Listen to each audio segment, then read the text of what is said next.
Hello दोस्तों, focus quiz में आपका स्वागत है, जहां पढ़ाई होती है शानदार तरीके से।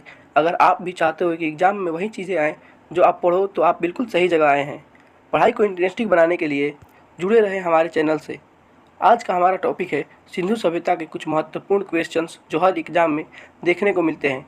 तो चलिए शुरू करते हैं बिना किसी देरी के। हमारा पहला प्रश्न है, हड़प्पा सभ्यता का सर्वाधिक मान्यता प्राप्त काल है 1800 ईसा पूर्व से 2000 ईसा पूर्व के बीच, या 2500 ईसा पूर्व से 1750 ईसा पूर्व, 3500 ईसा पूर्व से 1800 ईसा पूर्व के बीच।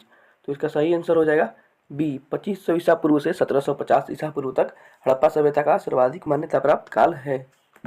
आगे बढ़ने से पहले हम लोग थोड़ा सिंधु सभ्यता के बारे में जान लेते हैं। सिंधु सभ्यता सिंधु नदी के तट पर मिली थी, इसलिए इसे सिंधु सभ्यता कहा जाता है। सिंधु सभ्यता की जानकारी के लिए सबसे पहले खुदाई हड़प्पा से शुरू हुई थी, इसीलिए इसे हड़प्पा सभ्यता भी कहा जाता है। यानी कि हड़प्पा सभ्यता जो है वो सिंधु नदी के तट पर मिली थी, इसलिए इसे सिंधु सभ्यता कहा जाता है। और हड़प्पा से खुदाई शुरू हुई थी, इसलिए इसे हड़प्पा सभ्यता भी कहा जाता है। सिंधु सभ्यता का नामकरण सर जॉन मार्शल ने, और सबसे पहले खुदाई दयाराम साहनी ने शुरू की थी। यानी कि सिंधु सभ्यता का नामकरण जो है वो सर जॉन मार्शल ने किया था, और सबसे पहले खुदाई दयाराम साहनी ने 1921 ईस्वी में शुरू किया था। सिंधु सभ्यता 13 लाख वर्ग किलोमीटर में फैली हुई है, और इसका आकार त्रिभुजाकार है। यानी कि सिंधु सभ्यता जो है वो 13 लाख वर्ग किलोमीटर में फैली हुई है, और इसका आकार त्रिभुजाकार है। सिंधु सभ्यता विश्व की पहली शहरी सभ्यता थी। इसका विकास 2500 ईसा पूर्व से 1750 ईसा पूर्व तक हुआ था। आप चाहे तो इसका स्क्रीनशॉट भी ले सकते हैं। हमारा अगला प्रश्न है, हड़प्पा सभ्यता के लोगों का मुख्य व्यवसाय क्या था? शिकार, पशुपालन, व्यापार या कृषि? व्यापार था, ऑप्शन सी सही हो जाएगा। अगला प्रश्न है, हड़प्पा सभ्यता के निवासी थे ग्रामीण, शहरी, खानाबदोश या जनजाति? तो हड़प्पा सभ्यता के जो मूल निवासी थे वो शहरी थे, इसका ऑप्शन बी सही हो जाएगा। हड़प्पा सभ्यता जो है वो विश्व की पहली शहरी सभ्यता है। पहली शहरी सभ्यता है।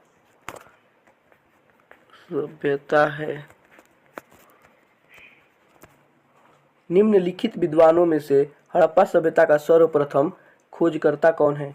Sir John Marshall, R D. Banerjee, A. Cunningham या दयाराम साहनी? तो इसका सही आंसर ऑप्शन डी हो जाएगा। दयाराम साहनी ने 1921 ईस्वी में हड़प्पा सभ्यता की खोज की थी। हड़प्पा सभ्यता की खोज एक खुदाई करवाई थी। हड़प्पा सभ्यता का सर्वप्रथम खोजकर्ता दयाराम साहनी को माना जाता है। सिंधु सभ्यता के लोग विश्वास करते थे। तो सिंधु सभ्यता के जो लोग थे वो किसमें विश्वास करते थे? आत्मा ब्रह्मा में, कर्मकांड में, यज्ञ में या मातृशक्ति में? तो सिंधु सभ्यता के जो लोग थे वो मातृशक्ति में विश्वास करते थे। इसका सही आंसर हो जाएगा ऑप्शन डी। अगला प्रश्न है, सिंधु सभ्यता का पतन नगर या बंदरगाह कौन सा था? तो सिंधु सभ्यता का जो बंदरगाह था वो इनमें से कौन था? कालीबंगा, लोथल, रोपण या मोहनजोदड़ो? तो सिंधु सभ्यता का जो बंदरगाह था वो लोथल था। लोथल जो कि गुजरात में स्थित है। किस हड़प्पा कालीन स्थल से नृत्य मुद्रा वाली स्त्री की कांस्य की मूर्ति प्राप्त हुई है? यानी कि नृत्य करती हुई स्त्री की कांस्य की मूर्ति जो है वो किस हड़प्पा कालीन स्थल से प्राप्त हुई है? तो ये जो है वो मोहनजोदड़ो से प्राप्त हुई है। इसका सही आंसर हो जाएगा ऑप्शन डी, मोहनजोदड़ो। अगला प्रश्न है, निम्नलिखित में से कौन सा हड़प्पा कालीन स्थल नहीं है? यानी कि चारों में से जो है वो कौन सा है जो हड़प्पा कालीन स्थल में नहीं आता है? चनहुदड़ो है, देसलपुर भी है और मोहनजोदड़ो भी है। तो इसका सही आंसर हो जाएगा ऑप्शन सी, सोहगौरा हड़प्पा स्थल में नहीं आता है। अगला प्रश्न है, निम्नलिखित में से कौन सही सुमेलित नहीं है? ध्यान दीजिएगा, नहीं है। कौन सा है जो इसमें सही सुमेलित नहीं है? तो आलमगीरपुर उत्तर प्रदेश में है, ये सही है। लोथल गुजरात में, कालीबंगा हरियाणा में नहीं है। कालीबंगा जो है वो राजस्थान में है।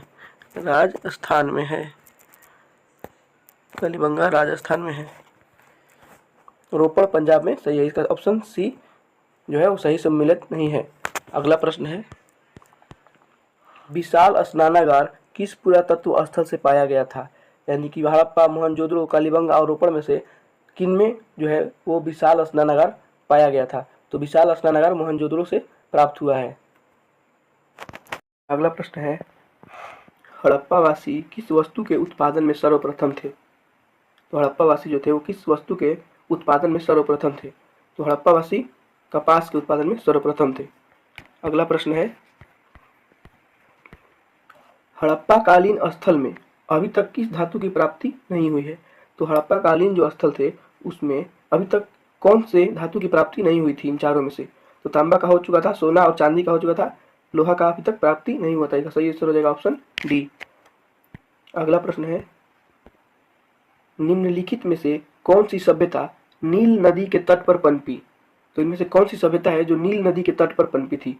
रोमन सभ्यता, सिंधु घाटी सभ्यता, यूनानी सभ्यता और मिस्र की सभ्यता। तो इसका सही आंसर हो जाएगा ऑप्शन डी। मिस्र की सभ्यता जो थी वो नील नदी के तट पर पनपी थी और सिंधु सभ्यता जो थी वो सिंधु नदी के तट पर पनपी थी। सिंधु नदी के तट पर पनपी थी और मिस्र की सभ्यता नील नदी के तट पर पनपी थी। अगला प्रश्न है, सिंधु घाटी सभ्यता का कौन सा स्थान अब पाकिस्तान में है? यानी कि सिंधु घाटी सभ्यता का जो वो कौन सा स्थान है जो अभी पाकिस्तान में पाया जाता है? तो अभी कालीबंगा, हड़प्पा, लोथल और आलमगीरपुर में से हड़प्पा जो है वो पाकिस्तान में पाया जाता है, बाकी सभी सब इंडिया में है और यह हड़प्पा पाकिस्तान में पाया जाता है। अगला प्रश्न है, सिंधु घाटी सभ्यता के बारे में निम्न में से कौन सा कथन असत्य है? तो नगरों में नलियों की सुदृढ़ व्यवस्था थी, जी थी, ये सही है। व्यापार और वाणिज्य उन्नत दिशा में था, ये भी सही है। मातृ देवी की उपासना की जाती थी, ये भी सही है। लोग लोहे से परिचित थे, ये गलत हो जाएगा, ऑप्शन ये सही है। सिंधु घाटी सभ्यता के जो लोग थे वो लोहे से परिचित नहीं थे, इसका ऑप्शन डी सही हो जाएगा। हड़प्पा सभ्यता की जानकारी का प्रमुख स्रोत है, यानी कि हड़प्पा सभ्यता जो थी उसका प्रमुख स्रोत जानकारी का प्रमुख स्रोत कौन सा है? तो शिलालेख, पक्की मिट्टी की मोहरों पर अंकित लेख, पुरातात्विक खुदाई या उपयुक्त सभी। तो इसका ऑप्शन सी सही हो जाएगा। पुरातात्विक खुदाई को ही हड़प्पा सभ्यता की जानकारी का प्रमुख स्रोत माना जाता है। और अगला प्रश्न है, मोहनजोदड़ो निम्नलिखित में से कहाँ पर स्थित है? तो मोहनजोदड़ो जो है भारत के गुजरात पे, भारत के पंजाब में, पाकिस्तान के सिंध प्रांत में और अफगानिस्तान में। तो इसका सही आंसर हो जाएगा ऑप्शन सी, पाकिस्तान के सिंध प्रांत में मोहनजोदड़ो जो है अभी स्थित है। अगला प्रश्न है, हाथी के दांत का पैमाना किस हड़प्पाकालीन स्थल से मिला है? यानी कि जो हाथी के दांत का पैमाना है वो किस हड़प्पाकालीन स्थल से मिला है? कालीबंगा, लोथल, धौलावीरा, राखीगढ़ी। तो इसका सही आंसर हो जाएगा ऑप्शन बी, लोथल से हाथी के दांत का पैमाना प्राप्त हुआ है। सिंधु सभ्यता की विकसित अवस्था में निम्नलिखित में से किस स्थल से घरों में कुओं के अवशेष मिले हैं? यानी कि किस स्थल से घरों में कुएं के अवशेष मिले हैं? कालीबंगा, लोथल, हड़प्पा और मोहनजोदड़ो। तो कुओं के अवशेष जो है वो मोहनजोदड़ो से मिले हैं, ऑप्शन डी सही हो जाएगा। अगला प्रश्न है, हड़प्पा का उत्खनन करने वाला प्रथम पुरातात्वविद जो इसके महत्व को नहीं समझ पाया था। हड़प्पा का उत्खनन करने वाला प्रथम पुरातात्वविद जो इसके महत्व को नहीं समझ पाया था। A Cunningham, sir John Marshall, Mortimer Wheeler, George F Dales. तो ए कनिंघम हो जाएगा, सही आंसर हो जाएगा। ए कनिंघम ने हड़प्पा सभ्यता का सर्वप्रथम सर्वेक्षण किया था, लेकिन खुदाई बाद में 1921 ईस्वी में दयाराम साहनी ने की थी। 1921 ईस्वी में दयाराम साहनी ने की थी। अगला प्रश्न है, सिंधु घाटी सभ्यता के लोग पूजा करते थे, यानी कि सिंधु घाटी सभ्यता के जो लोग थे किनकी पूजा करते थे? पशुपति की, इंद्र और वरुण की, ब्रह्मा की या विष्णु की? तो सिंधु घाटी सभ्यता के जो लोग थे वो पशुपति की पूजा करते थे। निम्नलिखित में से कौन सा सही सुमेलित नहीं है? कौन सा सही सुमेलित नहीं है?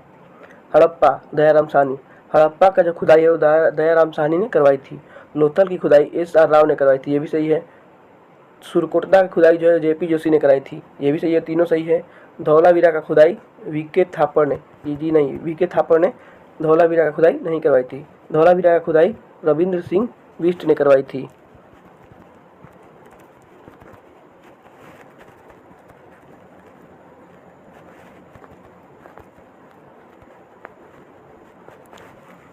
धौलावीरा का खुदाई रविंद्र सिंह बिष्ट ने कराई थी। अगला प्रश्न है, किस पशु का अवशेष सिंधु सभ्यता में प्राप्त नहीं हुए हैं? यानी कि शेर, हाथी, गाय, घोड़ा, चारों में से किसका अवशेष सिंधु घाटी सभ्यता से प्राप्त नहीं हुआ है? तो इसका ऑप्शन ए सही हो जाएगा, शेर का अवशेष सिंधु घाटी सभ्यता से प्राप्त नहीं हुआ था। अगला प्रश्न है, निम्नलिखित में से कौन सा सही सुमेलित नहीं है? हड़प्पा रावी नदी के तट पर है, सही है। मांडा जो है वो झेलम नदी के तट पर है, ये गलत है। मोहनजोदड़ो सिंधु नदी के तट पर है। आलमगीरपुर हिंदन नदी के तट पर है। मांडा जो है वो चिनाब नदी के तट पर है।